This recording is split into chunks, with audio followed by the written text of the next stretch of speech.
Comment allez-vous? Alors, Ça va très bien. merci Denis de répondre. Y en a-t-il d'autres qui veulent répondre? Ça va très bien, pasteur. Bon, c'est bien. Et dans la salle, rue Berzelius, il y a quelqu'un? Ah, il y a au moins Yva qui montre les 2 pouces. Est-ce qu'on peut avoir un alléluia collectif de la salle? Voilà. Oh là, il y a de l'écho là, hein. Voilà, heureux de vous retrouver, heureux de passer ce moment avec vous. Aujourd'hui, il y a du soleil dehors, mais j'espère qu'avant qu'il y en ait dehors, il y en avait dans votre cœur. Amen. Oui. Ah, voilà, merci Denis. Il y en a dans notre cœur parce que, oui, on a une espérance. Merci à Maëva pour ces textes de l'Apocalypse qu'elle a pu nous citer et qui rappellent effectivement qu'en tant que croyants, nous avons une espérance, celle d'un avenir nouveau avec le Seigneur Jésus. Dans l'attente de cet avenir nouveau, de ce règne avec le Christ dans l'éternité, nous sommes toujours dans l'ère de l'Église, cette Église que Jésus a instaurée, instituée, mis en place lorsqu'il était sur la terre. Et nous allons continuer ce matin notre thème « Soyons et vivons l'Église ». Le mois dernier, j'ai eu l'occasion de méditer avec vous sur l'église de Jérusalem, ce qu'était l'église de Jérusalem, comment elle vivait, comment elle était structurée.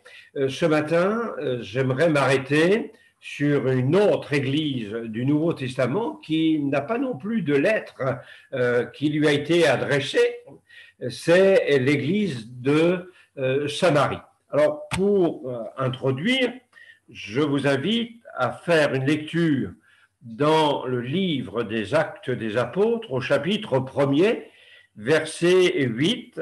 C'est ici donc la première lecture. Nous en ferons une seconde au chapitre 8 du livre des Actes des Apôtres. Mais, est-il écrit, vous recevrez une puissance, le Saint-Esprit survenant sur vous, et vous serez mes témoins à Jérusalem, dans toute la Judée, dans la Samarie et jusqu'aux extrémités de la terre. Amen. Seconde lecture donc, pour introduire, dans le livre des Actes au chapitre 8 et à partir du verset 5, nous allons suivre la lecture jusqu'au verset 17. Philippe, étant descendu dans une ville de la Samarie, il prêcha le Christ. Les foules tout entières étaient attentives à ce que disait Philippe lorsqu'elles apprirent et virent les miracles qu'il faisait, car des esprits impurs sortaient de plusieurs démoniaques en poussant de grands cris, et beaucoup de paralytiques et de boiteux furent guéris. Il y eut une grande joie dans cette ville. Il y avait auparavant dans la ville un homme nommé Simon, qui, se donnant pour un personnage important, exerçait la magie et provoquait l'étonnement du peuple de la Samarie. Tous, depuis le plus petit jusqu'au plus grand, l'écoutaient attentivement et disaient « Celui-ci est la puissance de Dieu, celle qui s'appelle la grande ». Ils l'écoutaient attentivement parce qu'il les avait longtemps étonnés par ses actes de magie. Mais quand ils eurent cru à Philippe qui leur annonçait la bonne nouvelle du royaume de Dieu et du nom de Jésus-Christ, hommes et femmes se firent baptiser. Simon lui-même crut et après avoir été baptisé, il ne quittait plus Philippe.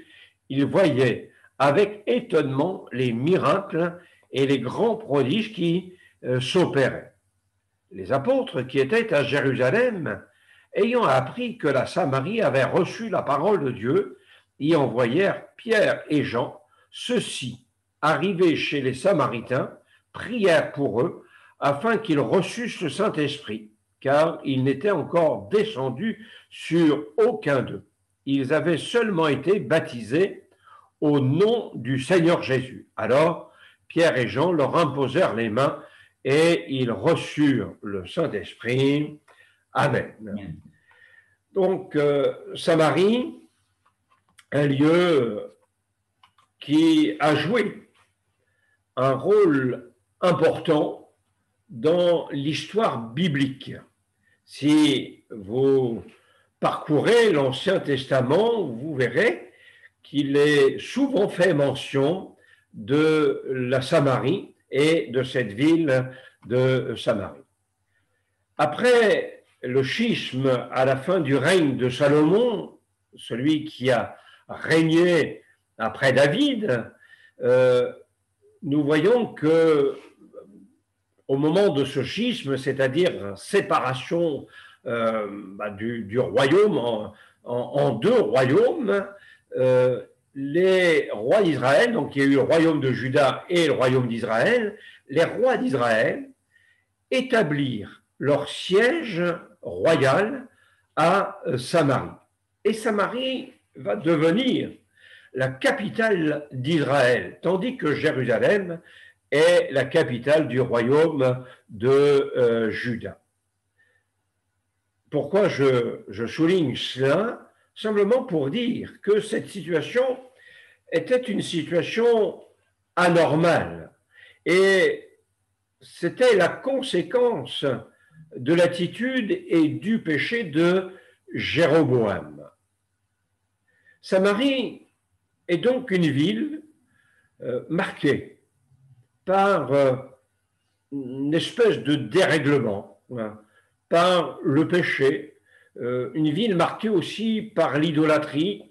Il y a eu dans cette ville une espèce de confusion à un moment donné avec les différents cultes qui étaient introduits et qui n'étaient pas le culte au Dieu vivant et vrai.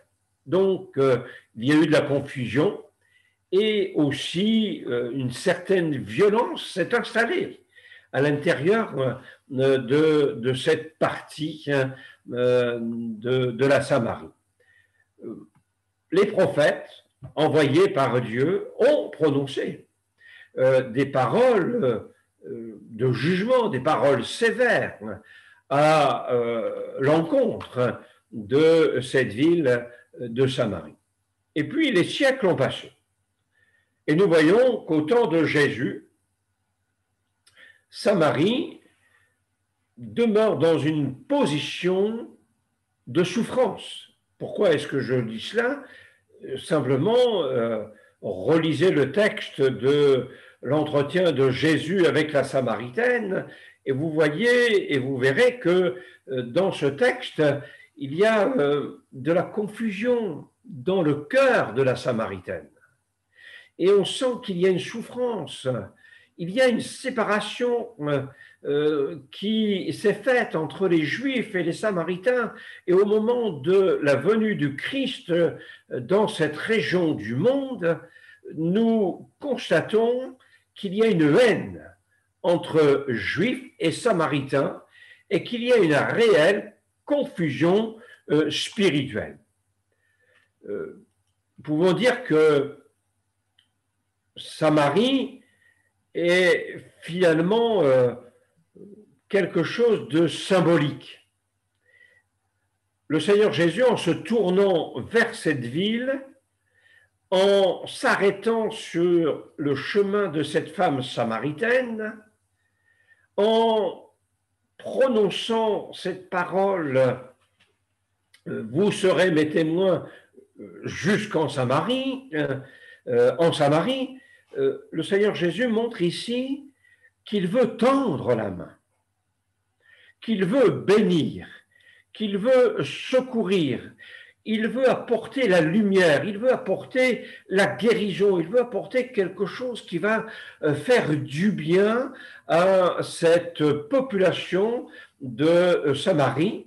Jésus tend la main à ce peuple.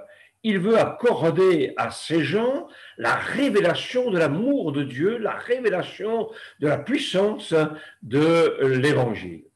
Jésus dit à ses disciples, juste avant de se séparer d'eux, le jour de l'Ascension, il dit, voilà, vous allez recevoir une puissance, le Saint-Esprit, et vous serez mes témoins à Jérusalem, dans la Galilée, en Samarie et jusqu'aux extrémités de la terre. Jésus met dans le cœur des disciples une mission, et dans cette mission qu'il leur est confiée, je pense que les disciples ont dû comprendre qu'ils devraient mettre de côté un petit peu toutes ces réactions du passé, tout ce qui s'était fait entre la Samarie et les Juifs, entre les Samaritains et les Juifs. Quelque part, Jésus demande à ses disciples d'aimer ces peuples, ces populations, non seulement la ville de Jérusalem, non seulement la Galilée, mais aussi la Samarie et l'extrémité de la terre. Jésus leur dit, vous serez mes témoins dans la Samarie.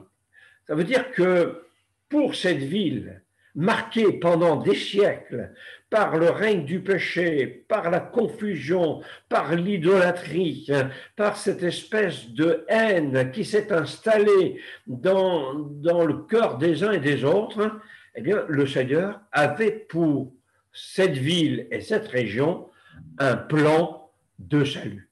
Et je dis que Dieu n'a pas changé. Alors, ce n'est pas seulement moi qui le dis. La parole de Dieu dit que Dieu ne change pas. Il n'y a ni changement, ni ombre de variation en lui. Il demeure le même hier, aujourd'hui et éternellement. Et ce que je veux dire et souligner là, c'est que Dieu est celui qui veut sauver les êtres humains et il veut aussi se servir de nous aujourd'hui pour atteindre chaque continent, chaque pays, chaque ville, chaque village, chaque cœur. Jésus dit à ses disciples, vous serez mes témoins en Samarie. Mais lorsque Jésus parle aux disciples, c'est aussi à nous tous qu'il parle. Et le Seigneur Jésus nous confie une mission, celle d'établir son Église. Et les disciples vont avoir la responsabilité d'établir une Église là, à Samarie, pour ces gens. Pourquoi établir une Église? Pour que le nom de Dieu soit honoré, pour que le nom de Dieu soit glorifié, pour que les gens apportent un culte au Dieu vivant et vrai, que les gens se retrouvent ensemble dans la communion fraternelle et confessent Jésus comme leur sauveur personnel. C'est encore notre mission, mes frères et sœurs. Notre mission, c'est d'être des témoins là où nous vivons, un peu plus loin, autour de nous, et encore un peu plus loin dans nos contacts, pour que, oui, tous puissent être touchés par le message de l'Évangile. Alors, comment les choses vont se passer pour Samarie? Nous avons lu le texte de la parole de Dieu qui nous parle de Philippe. Est-ce qu'il faut en déduire que c'est de cette manière seulement que Dieu va instaurer une église quelque part, qu'il va instituer un groupe quelque part? Je dirais que dans le domaine de l'évangélisation, dans le domaine de l'implantation d'une église, il n'y a pas une méthode ou un schéma, mais simplement un ordre de Dieu qui doit être saisi par chacun d'entre nous par la foi, et Dieu nous donnera les moyens de développer son œuvre, de gagner des âmes et d'implanter des églises. Si je m'arrête à la création, si je regarde les fleurs, les paysages, les couleurs, les formes autour de nous, je m'aperçois qu'il y a une vraie diversité. Une vraie diversité. Dans les couleurs, dans les formes, dans les odeurs, dans tous ces parfums. C'est la période où les fleurs se manifestent, font éclat de leur beauté, etc. Donc, qu'est-ce que je vois? Une vraie diversité. Notre Dieu est le Dieu de la diversité. Et si je regarde, malgré mon moyen limité ce matin du Zoom, les quelques visages qui sont là, je m'aperçois que nous sommes tous différents. Je m'aperçois que Denis, il n'a plus beaucoup de cheveux sur la tête, et que moi j'en ai un peu plus que lui. Je m'aperçois que Franckner, il s'est laissé pousser la barbe. On est tous différents. Nous avons des yeux de couleurs différentes, nous avons des formes de visage différentes, nous avons des couleurs de peau différentes. Ça, c'est la diversité de Dieu. Et si j'allais un peu plus loin, je pourrais dire que nous avons des caractères différents, des tempéraments différents. Voilà, tout simplement. Parce que c'est la diversité de Dieu. Et je dirais que dans le domaine de l'évangélisation, dans le domaine de l'implantation d'une église, il y a aussi cette diversité qui doit se retrouver. Comment le plan de Dieu se réalise-t-il pour que l'ordre de Jésus qui a été donné aux disciples se réalise? Il n'y a pas de plan particulier. Le plan de Dieu, c'est toi, moi, chacun de nous, nous annonçons l'Évangile. Nous proclamons Jésus. Et l'œuvre de Dieu se construit au travers de cela. Et c'est ce que je vois avec cette église de Samarie. Il y a eu, bien sûr, un temps particulier à Jérusalem, la persécution contre les chrétiens. Et à partir de ce moment-là, des gens vont partir de Jérusalem, vont se répandre dans diverses contrées, et Philippe fait partie de ces gens, et il va arriver en Samarie. Et il va annoncer le message de l'Évangile à une population, comme je l'ai dit tout à l'heure, qui était dans la haine, puisqu'il y avait la haine entre les Juifs et les Samaritains. Une population qui était dans la confusion, parce que après avoir servi les idoles, les Astartés, les Baals, etc., ils en arrivent à se tourner vers la magie, vers une espèce de pratique condamnée par Dieu d'ailleurs, dans l'Ancien Testament. Une vraie confusion. Et Philippe va amener l'Évangile dans ce contexte compliqué.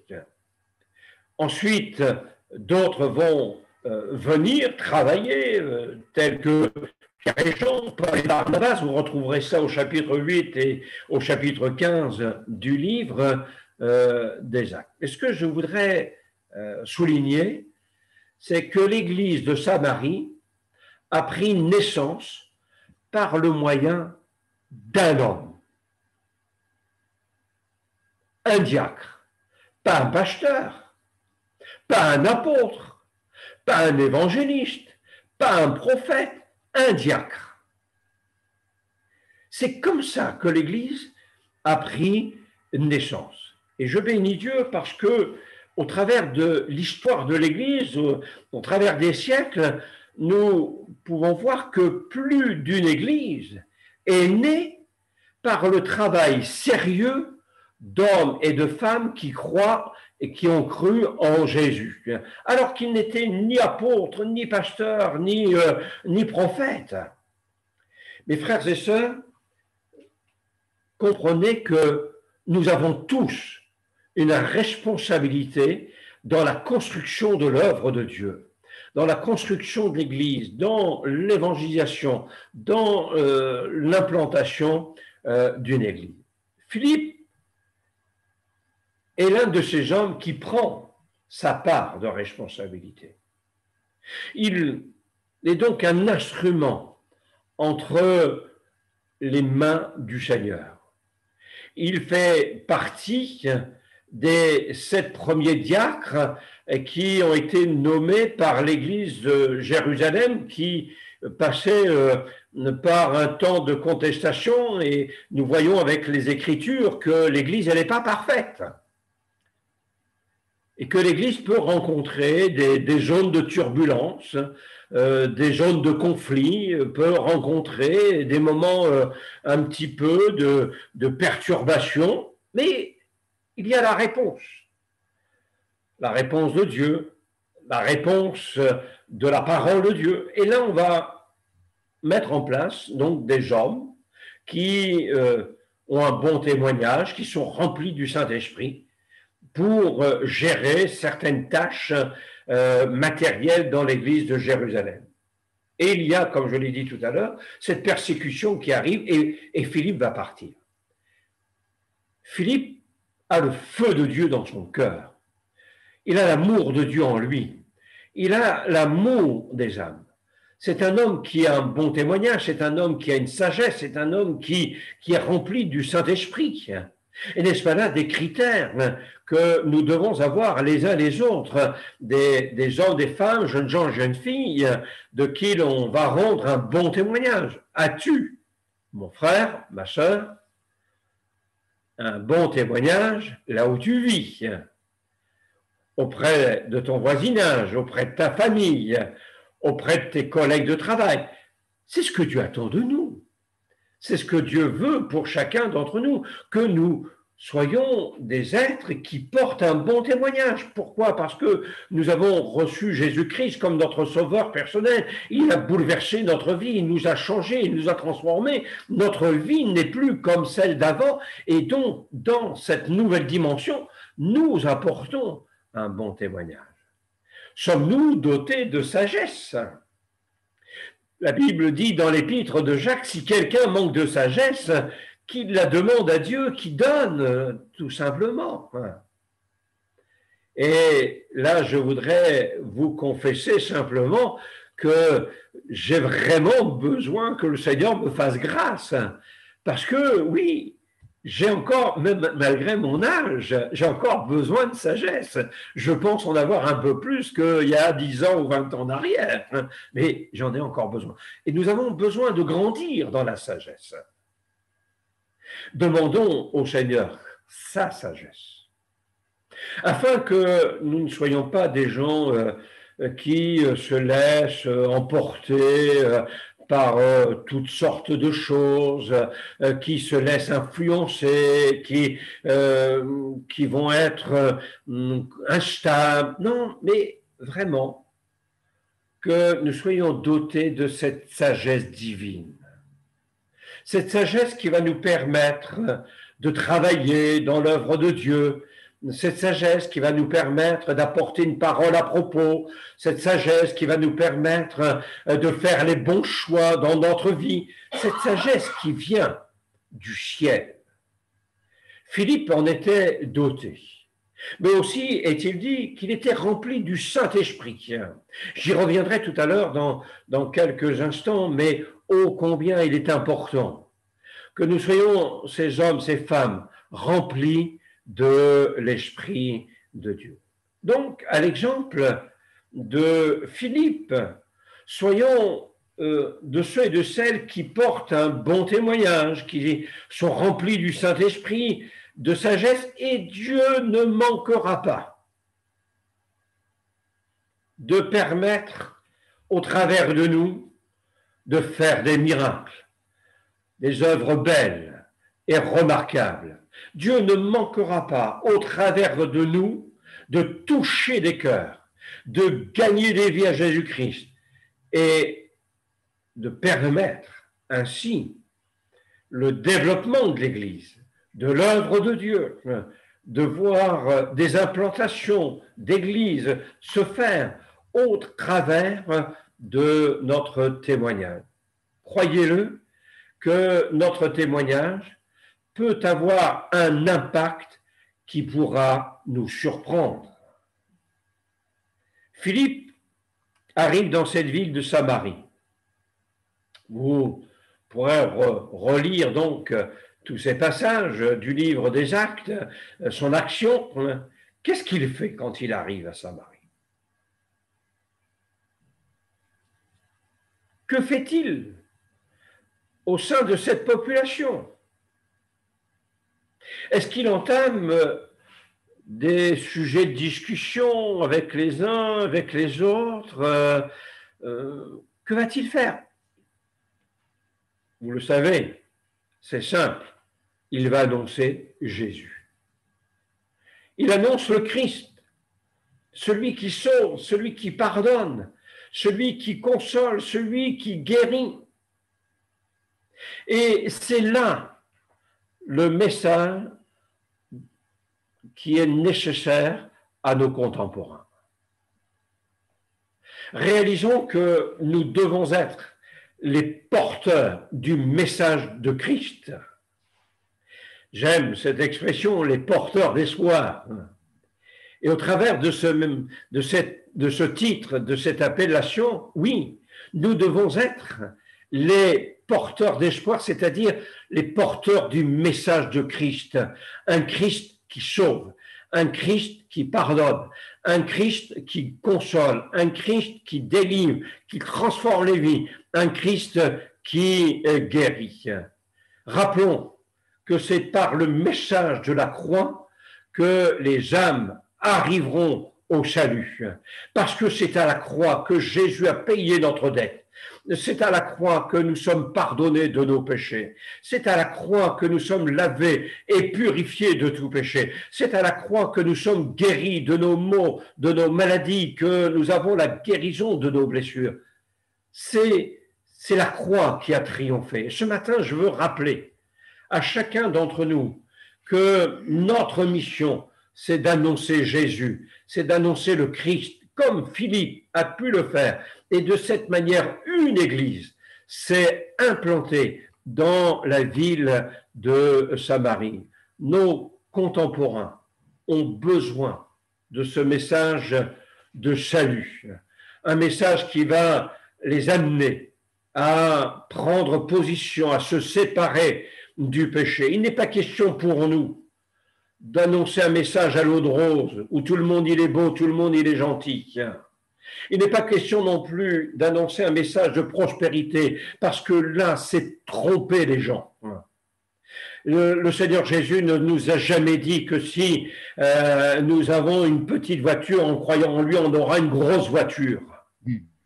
Jésus ne nous a jamais dit que si nous avons un petit appartement de 16 mètres carrés, qu'en croyant en lui, nous aurons un appartement de 300 mètres carrés. C'est du mensonge. Et je dénonce ce genre de choses qui aujourd'hui sont en train de se répandre, et particulièrement en région parisienne.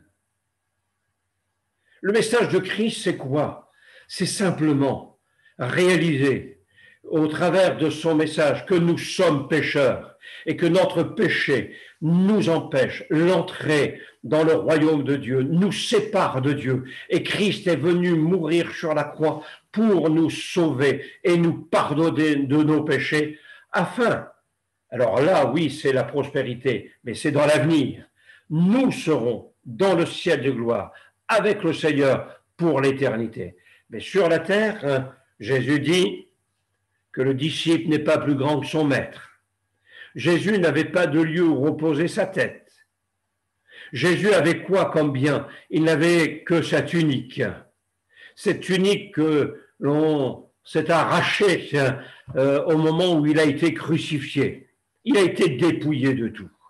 Mais cela pour nous apporter le salut. Alors, le message de l'Évangile que nous devons apporter à nos contemporains, à nos amis, à nos collègues de travail, à nos voisins, à nos familles, c'est ce message qui présente Jésus comme le Sauveur, celui qui pardonne les péchés, celui qui transforme les vies, celui qui apporte le pardon, celui qui apporte la guérison des maux, de nos maladies, celui qui apporte l'espérance, celui qui apporte la paix et la joie dans le cœur.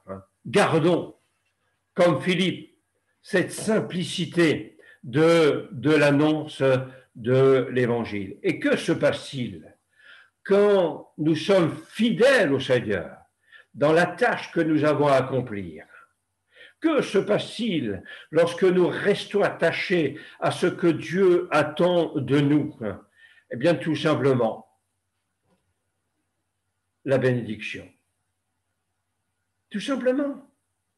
Les foules sont attentives, nous est-il dit, avons-nous lu dans cette lecture du livre des Actes. Les cœurs sont éclairés. Pendant longtemps, ils avaient cru à la puissance de Simon, la magie, etc. Et à un moment donné, la lumière de l'Évangile pénètre en eux et leur cœur s'ouvre et ils passent des ténèbres à la lumière de Christ. Les vies sont bouleversées, les miracles ont lieu, les malades sont guéris, ceux qui sont paralytiques, ceux qui sont sous la puissance des ténèbres, ceux qui sont malades, souffrant, sous l'emprise du péché, tous ces gens sont bénis, transformés uniquement par le message de la croix, par le message qui annonce Jésus comme sauveur.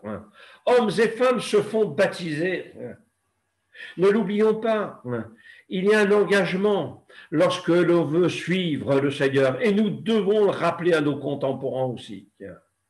Et nous devons continuer à pratiquer le baptême comme Jésus nous l'a enseigné. Ça fait partie de la vie de l'Église, de l'implantation de l'Église, de la croissance de l'Église.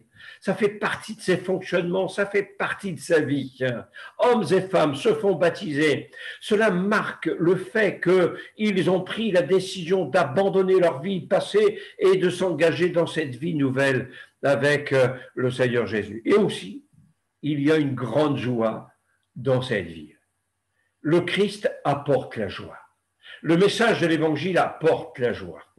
Et nous sommes vraiment dans cette joie quand on connaît le Seigneur Jésus, quand on le découvre, quand on expérimente sa grâce, quand on expérimente son pardon.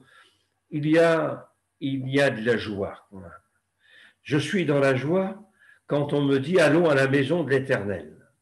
Et c'est vrai que certains disent, ceux qui nous connaissent un peu, ceux qui nous voient vivre, ceux qui connaissent un peu nos assemblées, disent « Ah, chez vous, il y a une atmosphère de joie. » Et heureusement, parce que Jésus apporte la joie et nous communique la joie. Ça ne veut pas dire que nous n'aurons pas de soucis, que nous n'aurons pas d'épreuves, que nous n'aurons pas de larmes. Mais dans la vallée des larmes, dans la vallée de Baca, dans la vallée de la difficulté, nous savons que Dieu est avec nous.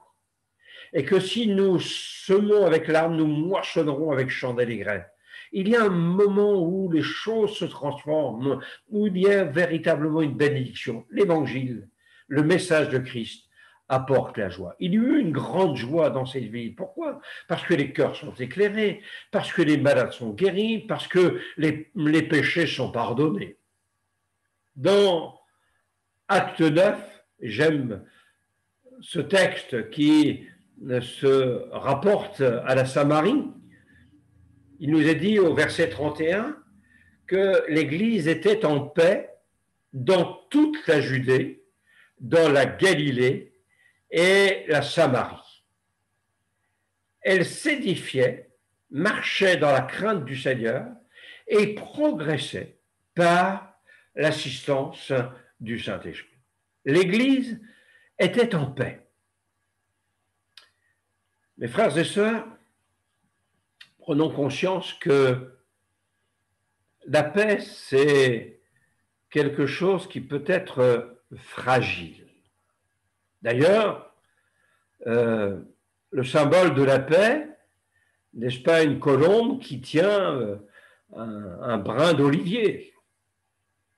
Et la particularité de la colombe, c'est qu'elle s'effraie facilement. Et c'est la même chose avec la paix. Le Seigneur nous donne sa paix, il nous communique la paix. Le Seigneur nous dit, soyez en paix les uns avec les autres, soyez en paix avec tous les hommes, autant que cela dépende de vous. Donc, ça veut dire que dans la construction de l'Église, je vais travailler à être un instrument de paix et à porter la paix. Et nous devons veiller à ce que l'Église demeure dans la paix de Christ. Et vous savez que par une parole, par une attitude, nous pouvons apporter du trouble et enlever la paix. Alors que Dieu nous garde cela. Et soyons des instruments de paix, communiquant la paix, travaillant pour la paix et édifiant ce principe de la paix dans la vie de l'Église.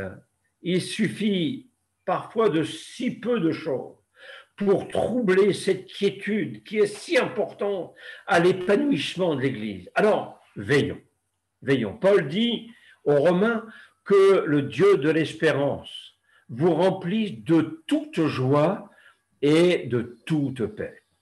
Il est dit aussi dans la parole de Dieu, soyez en paix, comme je viens de le dire, avec tous les hommes, autant que cela dépende de vous. Je dois faire la démarche pour être en paix avec les autres. Après, si les autres ne veulent pas être en paix avec moi, ça les regarde. Ce n'est plus ma responsabilité, mais ma responsabilité, moi, c'est de faire ce qu'il faut pour être en paix avec les autres. C'est peut-être aller demander pardon à quelqu'un. J'ai peut-être besoin de me réconcilier avec quelqu'un. J'ai peut-être besoin de réparer certaines choses. Peut-être besoin de faire une démarche vis-à-vis d'une personne que j'aurais pu blesser, que j'aurais pu mal aimer. Il faut que nous soyons ces instruments de paix.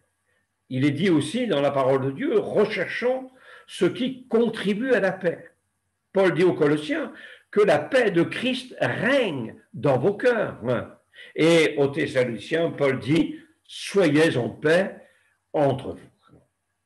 L'Église était donc en paix. Et elle s'édifiait, nous est-il dit, marchait dans la crainte du Seigneur, progressait par l'assistance du Saint-Esprit. Elle s'édifiait. Philippe amène l'Évangile, amène le message de Christ comme nous devons nous l'apporter à nos semblables. Et après, c'est le travail des uns et des autres. C'est l'Église qui s'édifie. La construction, la croissance, le développement d'une Église n'est pas le fait d'une personne seulement, mais c'est le fait d'un ensemble. C'est l'Église qui s'édifiait. Et nous devons prendre garde à la manière dont nous construisons, dit l'apôtre Paul, construire avec des choses durables, pierres précieuses, or, argent, c'est-à-dire ces choses qui ne vont pas s'envoler dans un feu de paille. Paul dit, mais faites attention à la manière dont vous allez construire. Donc, construire pour que ça dure. Et ça dure pas seulement sur la terre, mais que ça dure jusque dans l'éternité. Et c'est pourquoi nous devons attacher les personnes à Christ, parce que c'est là où ça va durer. Quelqu'un qui est attaché à une religion, ça ne durera pas. Quelqu'un qui est attaché à juste une philosophie, ça ne durera pas. Mais il nous faut attacher les personnes à Christ pour que ça dure jusque dans l'éternité. Construire avec sagesse, construire de façon solide, construire avec inspiration, construire pour qu'il y ait une croissance quantitative et qualitative, construire avec cette vision d'un développement spirituel, une maturité spirituelle. Et Paul reproche aux Corinthiens d'être restés des enfants vis-à-vis de la vie spirituelle, alors qu'ils auraient dû devenir des adultes. Ne demeurons pas des enfants, des bébés spirituels. il nous faut grandir, car les bébés, excusez-moi de l'expression, ça pleurniche. Alors ne soyons pas, excusez-moi, hein, des chrétiens pleurnichards, non, il faut évoluer, il faut grandir hein, et faire passer ce qui est de l'enfant au stade de l'adolescence et d'adulte, devenir des adultes en Christ. Elle s'édifiait. C'est la responsabilité de tous. Mon travail consiste-t-il, c'est une question à se poser, à édifier l'Église? Est-ce que je participe à son édification, à sa croissance spirituelle? Elle marchait dans la crainte du Seigneur. Il y avait donc une progression, un fonctionnement qui faisait que cette œuvre était en train de se développer et elle se développait dans la crainte de Dieu. Qu'est-ce que la crainte de Dieu? Est-ce la peur d'être puni par Dieu, etc.? Non. La crainte de Dieu, c'est aimer Dieu. La crainte de Dieu, c'est suivre Dieu, suivre sa parole, obéir à sa parole. La crainte de Dieu, c'est cette notion d'attachement à Dieu, de respect de Dieu, d'amour fort, croissant et grandissant dans notre cœur pour le Seigneur. Et comme je l'ai dit tout à l'heure, j'allais revenir sur cette notion de l'action du Saint-Esprit. Elle progressait par l'assistance du Saint-Esprit. La place du Saint-Esprit est une place qui doit être, j'allais dire, prépondérante dans nos vies, dans notre cœur. Jésus dit, vous recevrez une puissance, le Saint-Esprit. Cette puissance en vous vous permettra quelque chose, d'annoncer l'Évangile, d'aller plus loin, de grandir. Nous avons besoin, dans la vie de l'Église, de l'assistance du Saint-Esprit. Et nous devons prier, mes frères et sœurs, chacun pour notre part, pour qu'il y ait cette vie abondante du Saint-Esprit en nous. En nous. Considérons avec sérieux cet appel de Dieu. Considérons avec sérieux cette parole de Jésus que vous recevrez le Saint-Esprit. Nous avons besoin de porter le fruit de l'Esprit. Nous avons besoin d'exercer les dons spirituels, cette vie du Saint-Esprit avec abondance. Dans l'Ancien Testament, l'Esprit de Dieu est donné avec mesure. Dans le Nouveau Testament, l'Esprit de Dieu nous est donné dans la plénitude. Et nous devons vivre la plénitude du Saint-Esprit dans la vie de l'Église et dans notre vie personnelle. Je conclus concernant cette Église de Samarie, alors que c'était la confusion à Samarie, alors que c'était le règne du péché, l'idolâtrie, la haine était dans les cœurs, une œuvre de Dieu s'est faite et elle s'est développée. Une église s'est implantée et elle a progressé.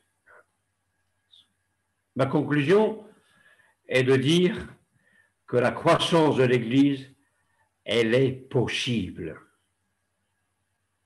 Est-ce que vous y croyez? Amen. Merci, Denis. Alors, les autres, ouvrez votre micro. Est-ce que vous y croyez? Amen. Amen. Amen. Amen. Berzelius, est-ce que vous y croyez? Amen. Ah, il y a au moins... Mais Nicaise, il n'est pas rue Berzelius. Hein? J'entends pas, là, les chrétiens de la rue Berzelius, les frères et sœurs là-bas. Est-ce que vous y croyez? Oui.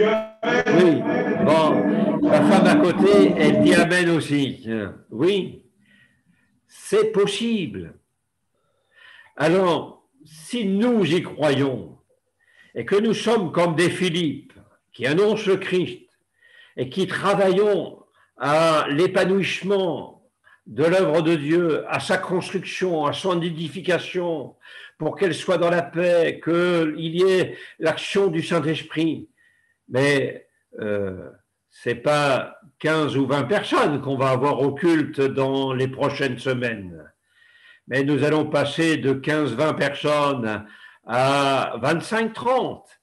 Ensuite, nous allons passer de 30 à 35, 35 à 40, de 40 à 50. Et la loi nous dit qu'on ne veut pas aller au-dessus de 50 dans le local. Ce n'est pas grave. On fera un deuxième culte. Amen. Voilà. Et quand on aura les ressources suffisantes, si notre local est trop petit, on achètera un autre local, puis c'est tout. Amen.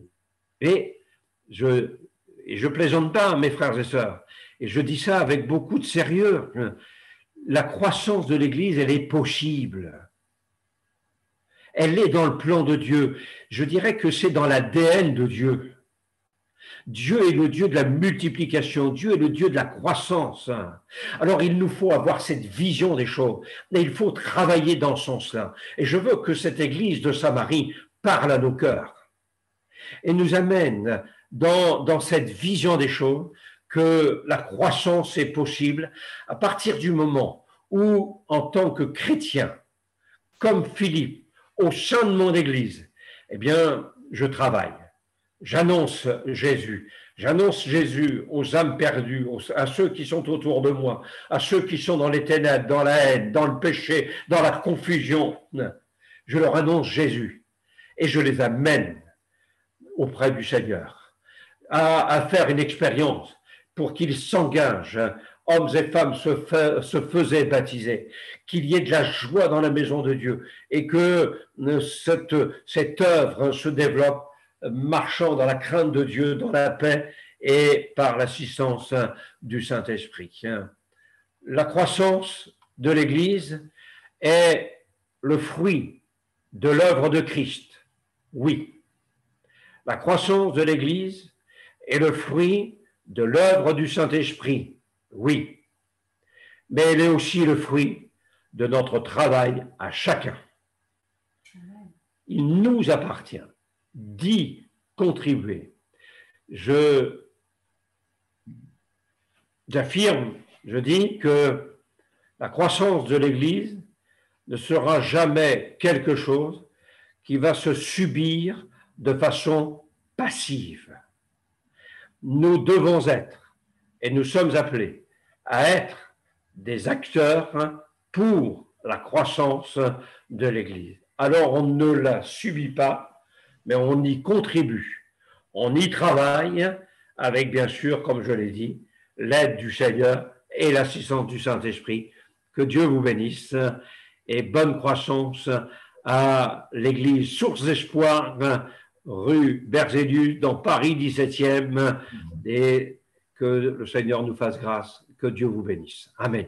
Amen. Amen. Amen. Merci Jean-Marie pour ces encouragements.